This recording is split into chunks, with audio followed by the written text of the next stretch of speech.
semuanya, ketemu lagi kita dalam episode ulas buku spesial Ramadan bersama Asmi Rafia. Semoga semuanya tetap sehat, semangat untuk menjalani ibadah dan aktivitas hari-hari. Dan di minggu ketiga ini aku menyiapkan buku non-fiksi yang ditulis oleh salah seorang penulis sekaligus aktivis perempuan yang beberapa kali tulisannya itu aku relate banget sih, terutama tulisan-tulisan yang di Twitter yang mengemukakan pendapatnya tentang perempuan, isu-isu sosial, dan lain-lain. Kadang-kadang tulisannya itu mengandung satir atau kalimatnya tuh salty gitu. Tapi aku paham sih di balik kalimat itu aku merasa ada sebuah rangkulan terutama buat perempuan yang memiliki masalah atau kasus yang mungkin cenderung dihindari oleh perempuan atau orang lain, tapi dia merangkul lewat kata-katanya. Termasuk buku ini, yaitu langsung aja kita tanpa berlama-lama lagi adalah buku Sister Villa You'll Never Be Alone karyanya Mbak Kalis Mardiasih. Oke, alasan aku mau baca buku ini karena berangkat dari sebuah kegelisahan aku atas ceramah-ceramah yang mungkin sering banget kalian dengar, yaitu adalah kalimat neraka mayoritas diisi oleh perempuan. Mungkin kalian juga familiar kan dengan kalimat ini. Nah, sayangnya informasi ini tidak berimbang dengan motivasinya. Jadi yang sering kita dengar adalah ancaman atas perbuatan yang dilakukan perempuan. Padahal di zaman Nabi terutama kan banyak banget nih perempuan yang menjadi penghuni surga gitu. Tapi sayangnya informasi ini tidak diberikan untuk penyeimbang perempuan masuk neraka ini. Seharusnya kan motivasi dan ancaman itu berjalan beriringan.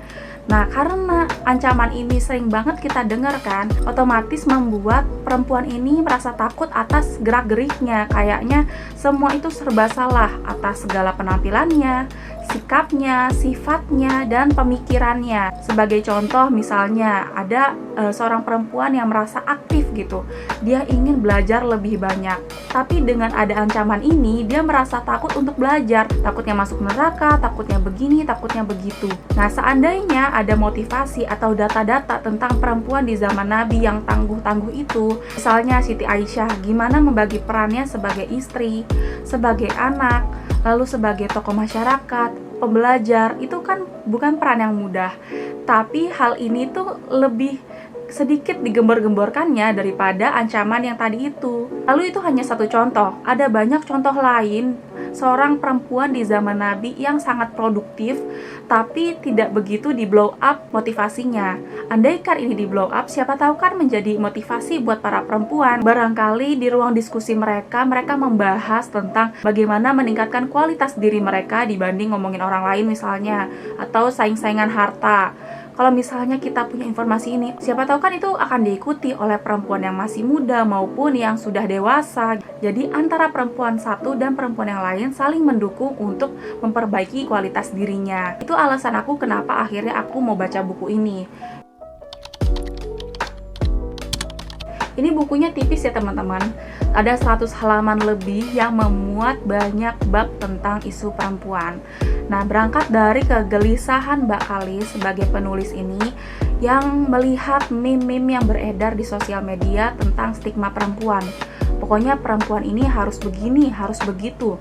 Diseragamin seolah-olah tuh kita lagi ada di sekolah militer. Padahal kita sendiri nih sebagai manusia diciptakan beragam. Ada yang merasa dia butuh aktivitas di luar karena untuk menyalurkan energinya, pemikirannya gitu. Ada yang dia prefer di rumah. Itu kan beda-beda ya, dari segi sifat dan sikapnya aja kita udah beda-beda.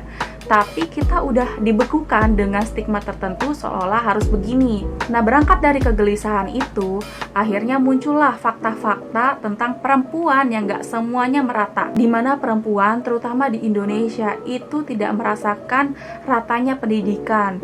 Status sosial, status ekonomi itu menjadi faktor dimana dia diperlakukan tidak adil oleh masyarakat. Misalnya ketika dia bekerja, dia malah mendapatkan kekerasan. Padahal dengan bekerja dia tuh niatnya untuk mencukupi kebutuhan orang-orang di rumah. Apalagi orang-orang di rumah ini tidak hanya satu orang ya. Bisa jadi dia harus menafkahi anaknya, orang tuanya, dan lain-lain.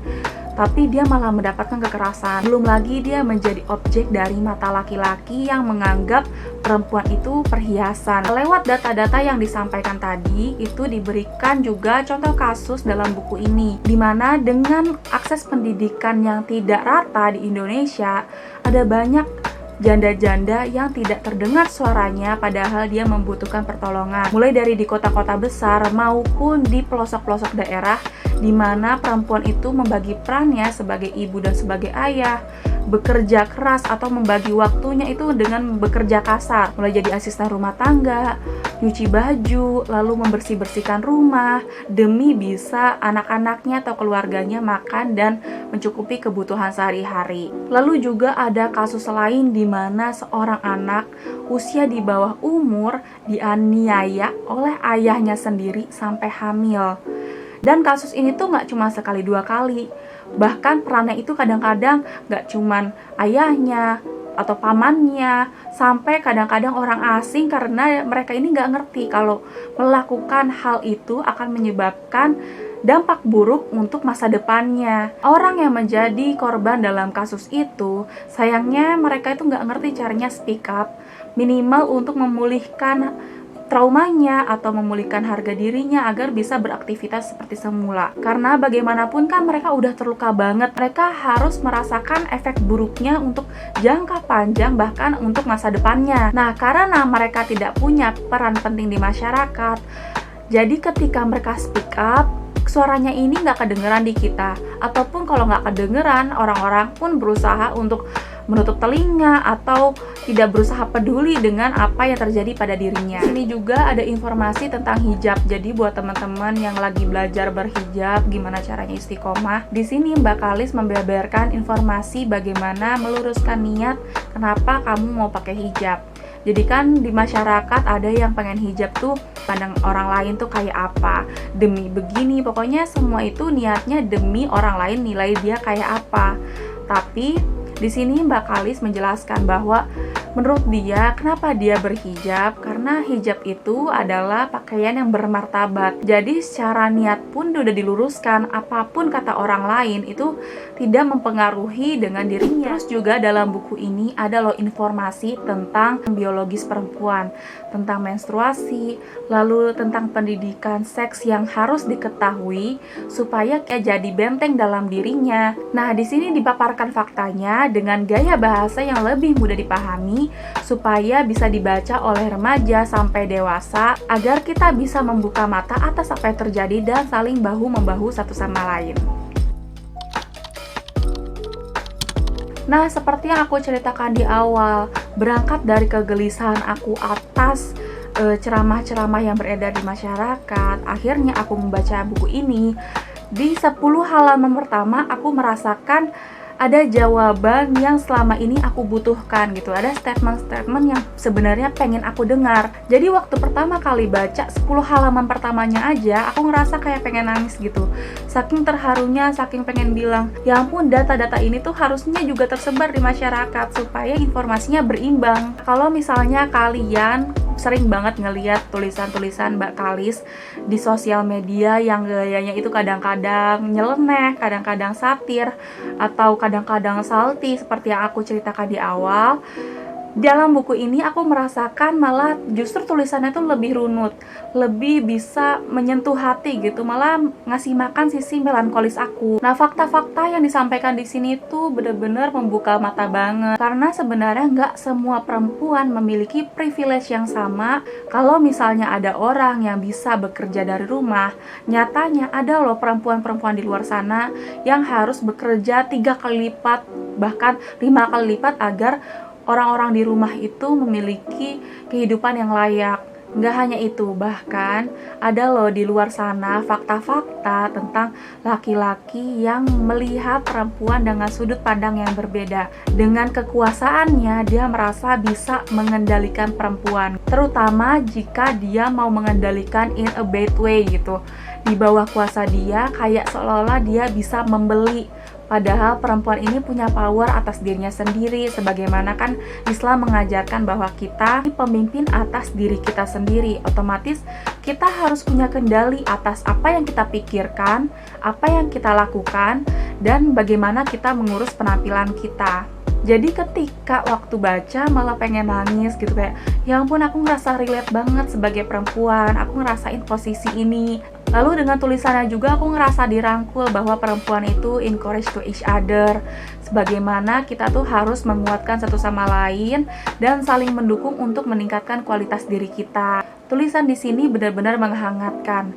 Jadi buat aku yang pertama kali baca bukunya Mbak Kalis gitu, merasa pengen banget baca bukunya yang selanjutnya karena aku merasa penasaran dengan opini-opini dia dan gaya bahasa dia di buku-buku selanjutnya. Nah, sekian dari aku. Terima kasih banget buat teman-teman yang udah nonton video ini. Buat teman-teman yang pengen punya buku ini, silahkan beli. Kalau aku beli di e-commerce supaya dapat gratis ongkir dan langsung sampai rumah. Dan jangan lupa untuk beli versi aslinya agar bisa mendukung para pekerja di balik layar buku ini. Dengan membeli buku yang original, otomatis kita tuh ngasih vitamin buat para penulisnya, penerbitnya, untuk memberikan karya-karya mereka yang lebih berkualitas, mendidik, menghibur, dan lain-lain. Jadi jangan sampai kalian beli yang bajakan ya. Terima kasih semua. Wassalamualaikum warahmatullahi wabarakatuh.